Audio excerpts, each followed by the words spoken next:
A teacher was arrested for using fart spray inside the school. A bus driver is accused of blasting the heat inside the bus, trying to, quote, cook the students. And a DoorDash driver alerted the police to a hostage situation after delivering certain items. These are the weird stories on Weird AF News, the only daily weird news podcast hosted by a comedian inside a closet and proud of it. Here we go. A teacher is arrested for using fart spray inside the school and costing the campus tens of thousands of dollars in repairs. This story's out of South Carolina. A teaching assistant, so an assistant, not exactly a teacher. That we need to make that very clear, because teachers get a bad rap and they don't deserve it, all right? They have a very tough job. This is a teaching assistant.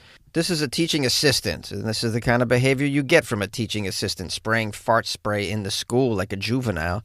Teachers are much more serious. They run a fight club with the children. That's what they do.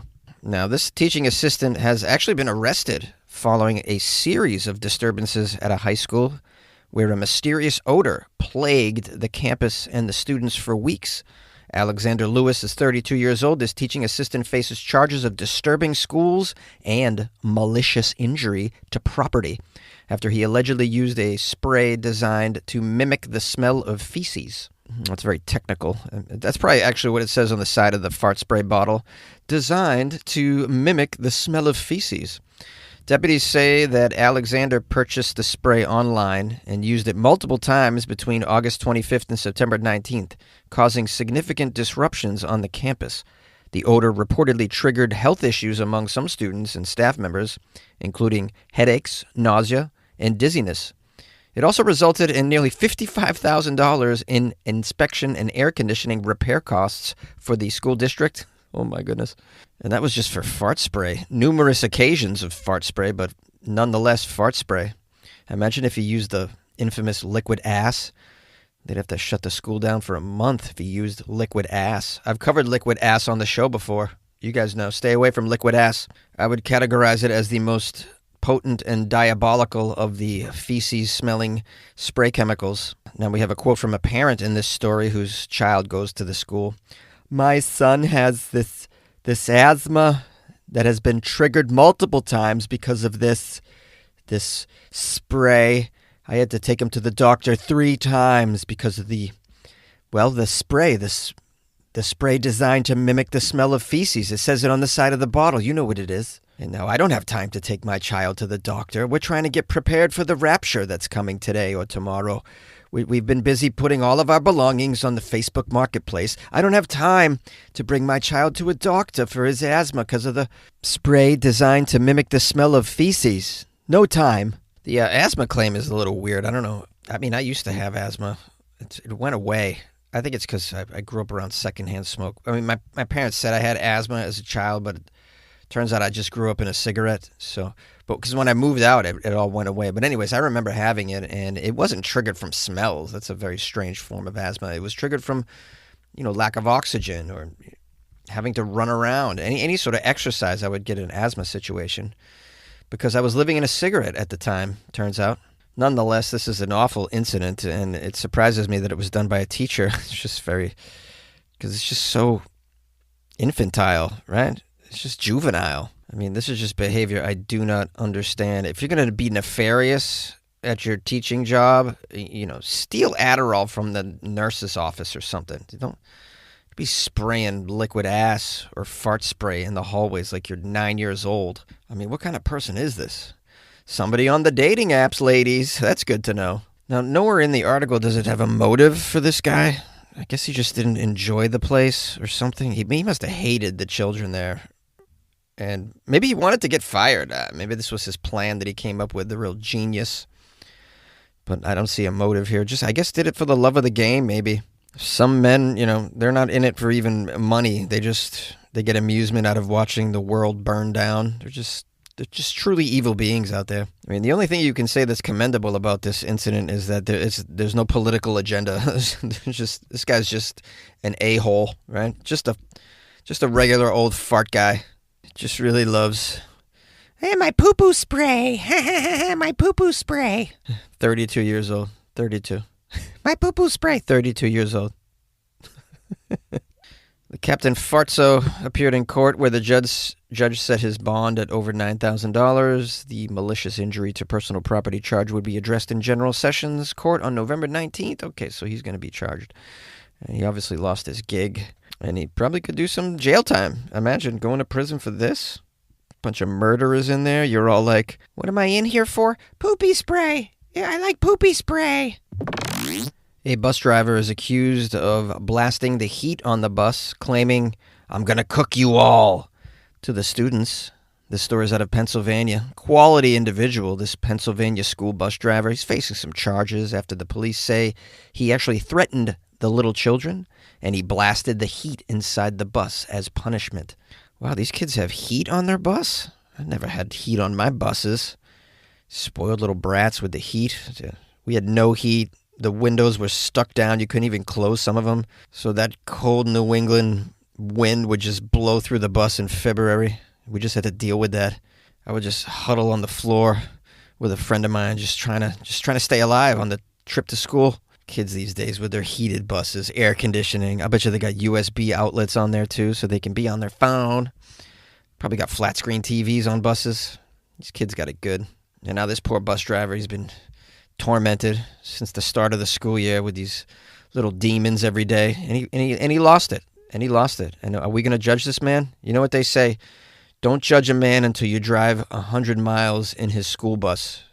I think that's how the saying goes, right?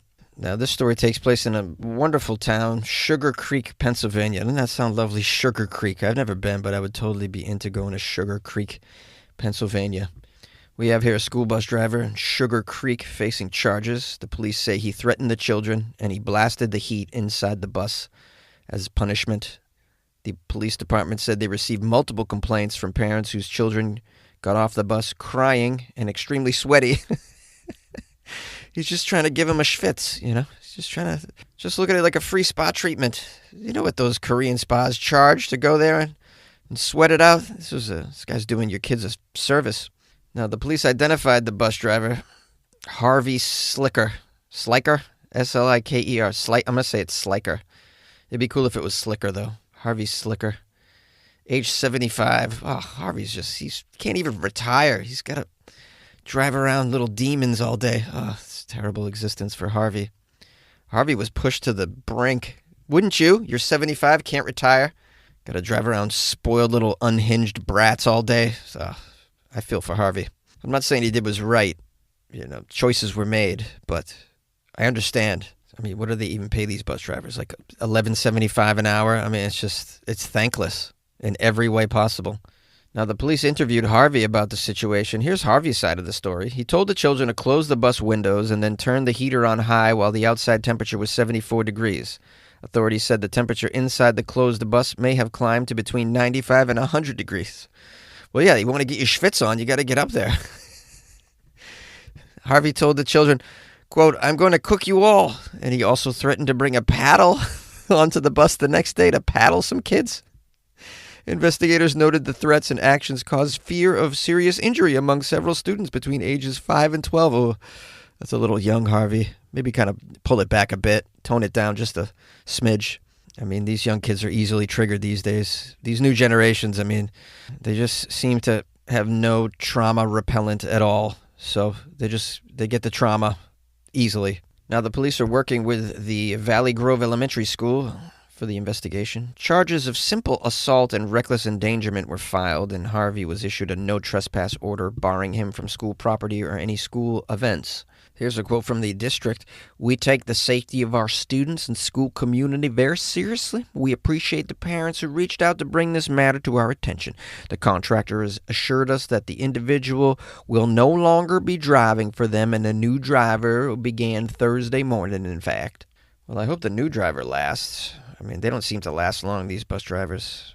Can't blame them, really. There's no frustration like a bus driver frustration. I remember being part of the problem as a child. You know, tormenting the bus driver was a thing that we did. We took great pride in it, and, you know, we tried to get as creative as possible to mess with the bus drivers.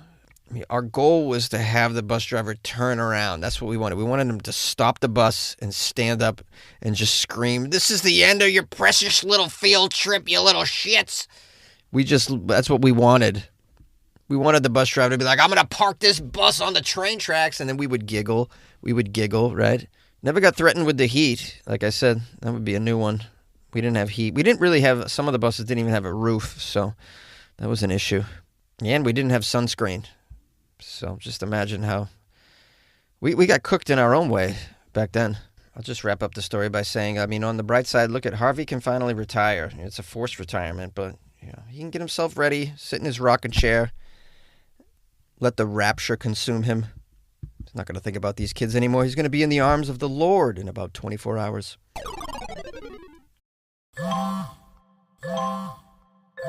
When did making plans get this complicated? It's time to streamline with WhatsApp, the secure messaging app that brings the whole group together. Use polls to settle dinner plans. Send event invites and pin messages so no one forgets Mom's 60th. And never miss a meme or milestone. All protected with end-to-end encryption. It's time for WhatsApp. Message privately with everyone. Learn more at whatsapp.com. A DoorDash driver alerted the police to a hostage situation after delivering some suspicious items to a shady motel. This story is out of Sweetwater, Texas. Sweetwater, Texas. I don't know why I did that. It just seemed appropriate. I'm going to get down now. We're just going to get down now. Sweetwater, Texas. Come on, man. Where are you taking your hostage? To Sweet. Okay, let's get the details. We have a hero, also known as the DoorDash driver, in this story. This hero alerted the police to a hostage situation after delivering some shady items to a motel in Sweetwater, Texas. The DoorDash driver called the police immediately after bringing these suspicious items to the Sweetwater Inn, in Sweetwater, Texas. Police confirmed that the DoorDash driver did place the 911 call because of the suspicions related to the delivery of certain items that were not being disclosed, these items that were ordered. However, a witness said that the suspect had items like trash bags, zip ties, bleach, a hatchet, and more. Ooh, a hatchet?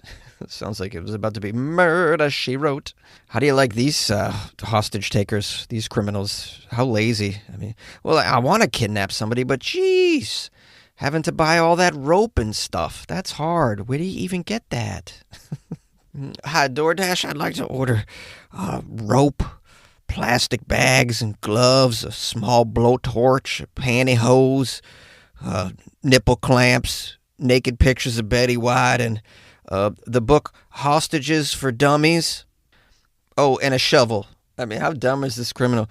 We're thankful. We should be thankful that criminals are so dumb like this, because some of them get caught before they do it because they're so dumb.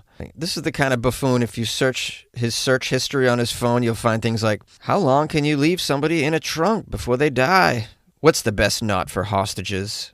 How do you gag someone? Is waterboarding really that cruel? Okay, let's finish up the details here, because things happened. The officers arrived at the motel room because the DoorDash driver turned him in. This is why you tip your DoorDash guy if you're having a hostage situation, always. And if you're going to order hostage equipment, just throw some lube in there, and they won't even ask questions. They'll just be like, ooh, this is some kinky activity going on with the gloves and the hatchet and the lube. Okay, so the officers arrived at the shady motel room. They found a hostage being held inside. The hostage was eventually rescued after being arrested for an outstanding warrant. Wait a minute. The hostage was arrested for an outstanding warrant? The hostage was rescued before being arrested for an outstanding warrant. You're free! Not really. So sorry. You have a warrant. This is amazing. The police are like, hey, that's our hostage. What are you doing? You can't keep our hostage. That's our guy. Wow, what in the dang heck is going on in Sweetwater, Texas? Everybody's a criminal. What, did they arrest the bellhop for smoking meth on the way out, too? What? Sweetwater. Wow, do you think you had a bad day? You ever thought you had a bad day? Well, think about this guy in Texas he gets taken hostage in a shady motel room. Guy's about to chop him up with a hatchet. Then the police come and rescue him, but then he's immediately arrested. That's what we call a roller coaster of emotions. Oh. Now, after a brief standoff with the actual hostage taker, the Sweetwater Police Department arrested the man on warrants as well as charges related to the hostage situation. So he had warrants already as well, and now you add the hostage situation. Just two guys with warrants getting together in a motel room. This is basically a normal night at a motel. I don't know if you've ever been, but not a place you want to take your family. It's very much like No Country for Old Men vibes, these motels, especially in the good old state of Texas. The suspect has only been publicly identified as a man from Schneider, Texas. They say no further information, including his identity, has been released as of yesterday. And that's the end of the story in Sweetwater, Texas, where the rapture is upon them.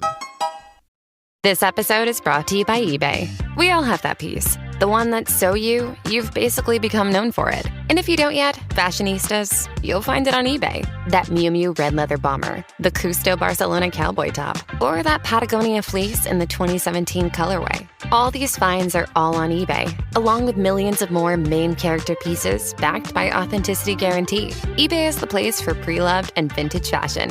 eBay, things people love.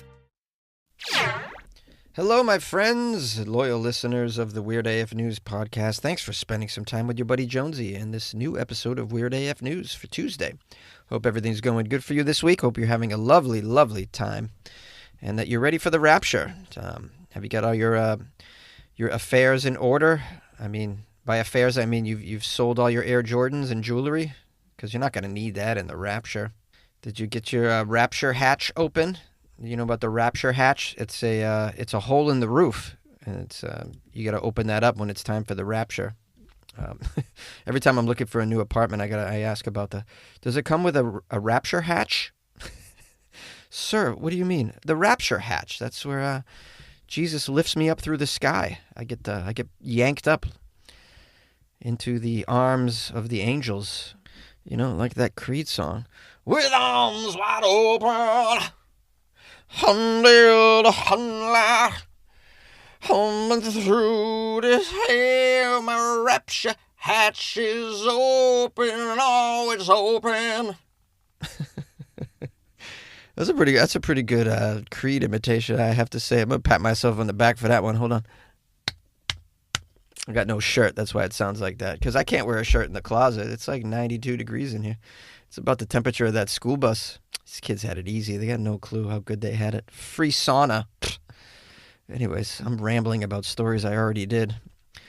I suppose I should just thank you and urge you to support the show in some way, shape, or form. If you don't have money, you can tell a friend. If you got some money, go to weirdafnews.com. Make a donation, like buy me a coffee, something like that. Hope you'll subscribe, too. Follow me on the gram, @FunnyJones. I got some shows this week. Santa Clarita tomorrow night. That's Wednesday. Santa Clarita. That's where Six Flags is. Anybody up there? The information's on my Instagram if you want to go to that. Let me see. Friday night, one show in downtown LA and then a show in Hollywood. Technically Silver Lake. And then Palm Springs, Saturday night. That's right. I'm in Palm Springs Saturday night. That information also on my Instagram. If you happen to be living out there in the desert, come on by. Come and meet me. It's a cool little venue I'm doing out there. It's very artsy-fartsy. You'll love it. You'll love it. And then we'll drink a margarita together. What do you think about that? We'll go out in the parking lot and wait for the rapture together while smoking a Blunsky. Okay. Shared too much.